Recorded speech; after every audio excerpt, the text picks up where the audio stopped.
नमस्कार, मैं हूं कुमार गजेंद्र। जनपद ऑन द स्पॉट में आपका स्वागत है। हमारे एक दूसरे social media platform podcast with Kumar Gajendra में भी आपका स्वागत है। अब बात करते हैं दिल्ली के डिप्टी सीएम कभी रहे मनीष सिसोदिया की। जी नहीं, बच्चों के मनीष चाचा की। नेहरू जी की तर्ज पर, चाचा नेहरू की तर्ज पर मनीष चाचा कहलवा रहे थे अपने आप को। बड़ा घोटाला स्कूलों में किया, 40 लाख का एक कमरा बनवा दिया। मतलब कमाल के आदमी थे, खुद ही अपने आप को सर्टिफिकेट देते थे आम आदमी पार्टी के लोग। लेकिन आज जमानत को, अपनी जमानत कराने के लिए दर दर की ठोकरें खा रहे हैं। पत्नी की बीमारी का बहाना बनाते हैं, कभी शादी समारोह का बहाना बनाते हैं। बुरी तरीके से इनको लताड़ पड़ रही है, इनको फटकार पड़ रही है, लेकिन बार बार ये जमानतों के लिए अदालतों में पहुंच जाते हैं। अभी कल ही इनकी साहब की क्यूरेटिव पिटीशन सुप्रीम कोर्ट ने खारिज की है, लेकिन एक दिन भी नहीं रुका गया इनसे। 24 घंटे बाद इन्होंने फिर से राउज एवेन्यू कोर्ट के अंदर अपनी जमानत याचिका दायर कर दी है। देखिए, साहब कभी छाती ठोक के कहा करते थे हम कट्टर ईमानदार हैं, हम डरते नहीं है, हम जेलों से नहीं डरते।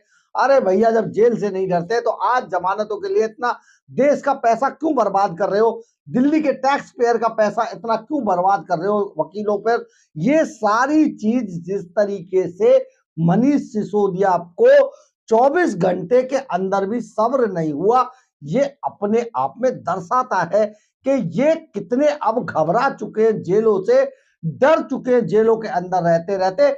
इनके एक दूसरे साथी थे, सहयोगी, जो संजय सिंह साहब तो पौष्टिक आहार मांग रहे हैं, बोतल बंद पानी मांग रहे हैं, सुविधाएं मांग रहे हैं जेल के अंदर।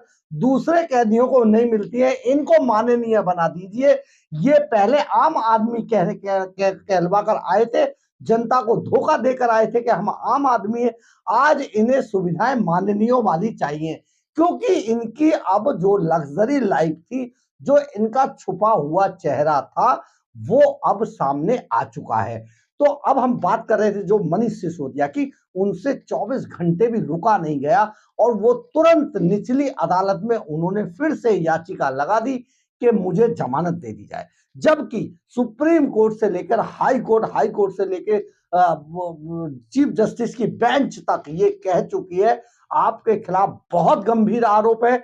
338 करोड़ रुपए की शराब घोटाले के अंदर पूरी मनी ट्रेल है, आपके ऊपर सारे चार्जेस साबित हो रहे हैं, इसलिए बहुत गंभीर मामला होते हुए आपको जमानत नहीं दी जा सकती है। लेकिन अब ये जमानत के लिए जिस तरीके से पगला चुके हैं, जिस तरीके से भाग रहे हैं, क्योंकि फ्री का पैसा है, फ्री का पैसा दिल्ली सरकार का, दिल्ली के खजाने से पैसा बांटा जा रहा है इनकी जमानतों पर, तो इसलिए ये ज्यादा भाग दौड़ और ज्यादा कर रहे हैं और ज्यादा पैसा लुटा रहे हैं। हर अदालत में ये लगातार पहुंच रहे हैं कि इन्हें जमानत दे दी जाए, भीख मांगते घूम रहे हैं। लेकिन ये कभी छाती ठोक के कहा करते थे हम बड़े कट्टर ईमानदार हैं। अब इनकी ईमानदारी कहां चली गई कि इन्हें अदालतें जमानत नहीं दे रही हैं, उसके बाद भी ये बने हुए हैं, अपना चेहरा लिए हुए लोगों को दिखा रहे हैं, किस मुंह से ये जनता का सामना कर पा रहे हैं। बहरहाल आप समझिए कि इन्होंने फिर से 24 घंटे के अंदर अंदर एक जमानत याचिका फिर लगा दी है राउज एवेन्यू कोर्ट के अंदर, जिसको कोर्ट ने 18 मार्च यानी कि अगले सोमवार के लिए लिस्ट कर लिया है और अगले सोमवार को इनकी जमानत पर फिर से सुनवाई होगी। तो ये मनीष सिसोदिया क्या कहें, शराब के लुटेरे, शराब बांटने वाले, शराब व्यापारी, दिल्ली के डिप्टी सीएम, मतलब इनके बारे में जितना कहा जाए वो कम है, क्योंकि ये कितने बड़े चोर थे, इसका कितने बड़े लुटेरे थे कि दिल्ली के खजाने को किस ढंग से इन्होंने लूटा। तो ये अब फिर से जमानत के लिए राउज एवेन्यू कोर्ट पहुंच चुके हैं और वहां पर ये जमानत की भीख मांग रहे हैं एक बार फिर से। और सोमवार को इनकी जमानत 18 मार्च के लिए लिस्ट कर ली गई है, इनकी जो याचिका है उसको लिस्ट कर लिया गया है। हम आपको ये भी बता देते हैं कि 26 फरवरी से, यानी कि एक महीने से भी, एक साल से भी ऊपर समय से ये तिहाड़ जेल के अंदर बंद है। लगातार इन पर जो इतने गंभीर चार्जेस हैं ईडी ने जो लगाए हैं, वो बहुत गंभीर चार्जेस है, इन पर पूरा शराब घोटाला साबित होता है, इसलिए इनको कोर्ट जमानत नहीं दे रही है और ना इनको देगी। आप समझिए, इनका एक दूसरा गैंग लीडर जो है जो पूरा गैंग लीडर है, मास्टरमाइंड तो पहले ही संजय सिंह अंदर है, अब इनका गैंग लीडर अरविंद केजरीवाल बहुत जल्दी कल यानी हो सकता है तिहाड़ जेल पहुंच जाए, तो इनको इनके गैंग लीडर को भी खींचते हुए लाया जाएगा और इनकी जो होली है वो वो पूरी तिहाड़ जेल के अंदर ही मनेगी और ये सारे लोग अब इकट्ठे होकर तिहाड़ जेल में होंगे। इधर के कविता को भी पकड़ के लाया गया हैदराबाद से, उनको भी यहाँ पर डाल दिया जाएगा। अभी उनसे पूछताछ चल रही है, एक दो दिन में के कविता तगड़े खुलासे करेंगे इनके बारे में, किस किस को कितना पैसा दिया, कैसे दिया, कहां पर गया पैसा, कहां से आया था, कैसे ले जाया गया, ये सारी चीजें अब परत दर परत लगातार खुलती जाएंगी। और लेकिन मनीष सिसोदिया अब चाह रहे किसी भी तरीके से उन्हें जमानत मिल जाए और किसी तरीके से वो अपना पॉलिटिकल कैरियर बचाएं, लेकिन ऐसा होने वाला नहीं है, क्योंकि हम बहुत गंभीरता से आपको बताना चाहते हैं कि मनीष सिसोदिया को जो फंसवाया था वो अरविंद केजरीवाल ने ही फंसवाया था, उन्होंने ही इनको जेल तक का रास्ता दिखवाया, क्योंकि इनका जो मुख्य झगड़ा हुआ था वो पंजाब के अंदर मुख्यमंत्री को तय करते वक्त हुआ था और उस विवाद के अंदर राघव चड्ढा को अरविंद केजरीवाल मुख्यमंत्री बनाना चाहते थे पंजाब का, लेकिन राघव चड्ढा के लिए ये लोग राजी नहीं थे, सत्येंद्र जैन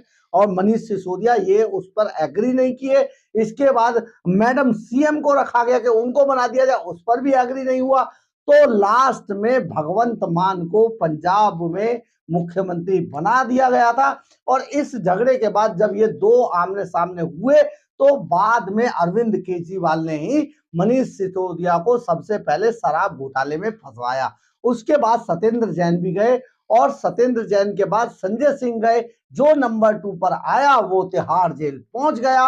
अब बड़ी बात है अरविंद केजरीवाल के ये सिपह सालार यानी कि कभी रहे थे मनीष सिसोदिया, अब एक बार फिर से अदालत के अंदर रहम की भीख मांग रहे हैं और अपनी जमानत के लिए निचली अदालत में फिर से इन्होंने एक याचिका लगा दी है, जो अगले हफ्ते 18 मार्च को जिस पर अदालत सुनवाई करेगी। हम आपको पहले ही बता देते हैं खारिज हो जाएगी जमानत याचिका, ये तिहाड़ जेल के अंदर ही रहेंगे, बाहर अभी नहीं आ सकते हैं, कोई अदालत इनको जमानत नहीं देगी, क्योंकि इन पर बहुत गंभीर चार्ज है और ईडी ने जो सबूत रखे हैं वो बहुत मजबूत है, पूरी मनी ट्रेल है, डिजिटली और फिजिकली, बहुत ज्यादा डिजिटली और मैनुअली जो सबूत है इनके खिलाफ है, इसलिए इन्हें जमानत नहीं दी जाएगी।